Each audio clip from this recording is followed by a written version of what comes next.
தமிழ்நா ரமேஷோட பாட்டு ஃபர்ஸ்ட் பாட்டு கேட்கலாம். பட்டாம்பூச்சி கூப்பிடும் போது பூவே ஓடாதே, காதல் தேனை சாப்பிடும் போது பேசக்கூடாதே. கரெக்ட், அந்த பாட்டு தான். போடுங்க, கருத்து வச்சிருப்பீங்களே ஏதாவது? நான் வச்சிருக்கேன். அந்த பாட்டோட லிரிசிஸ்ட் யாருன்னு சொல்லுங்க பாப்போம். ஐயோ ட்விஸ்ட்க்கே ட்விஸ்ட் கொடுத்து. ஆக்சுவலா ஒரு கோஇன்சிடென்ஸ். இந்த பாட்டோட லிரிசிஸ்ட் தான் அந்த பாட்டுக்குள்ள லிரிசிஸ்ட். கபிலனா? ஆமா. ஓகே. பட்டாம்பூச்சி கூப்பிடும் போது பூவே ஓடாதே. அழகா எழுதுறாருப்பா, எளிமையான தமிழ் வார்த்தைகள். பட்டாம்பூச்சி, ஆசை, காத்து இப்படியே முடிச்சிடுறாரு. நைஸ். சொல்லுங்க.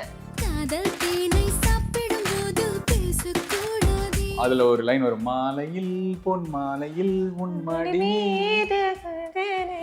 மாலையில் பொன் மாலையில் உன்மடி மீது விழுவே.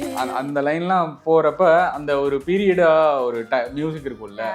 ஸோ அது வந்து என்னோட 11th ஸ்டாண்டர்டு அந்த படிச்ச அந்த பீரியடுக்கு வந்து கூட்டு போகும். படத்துக்கு அப்புறம் வந்து கபிலன் வந்து விஜய்க்கு எழுதவே இல்லை.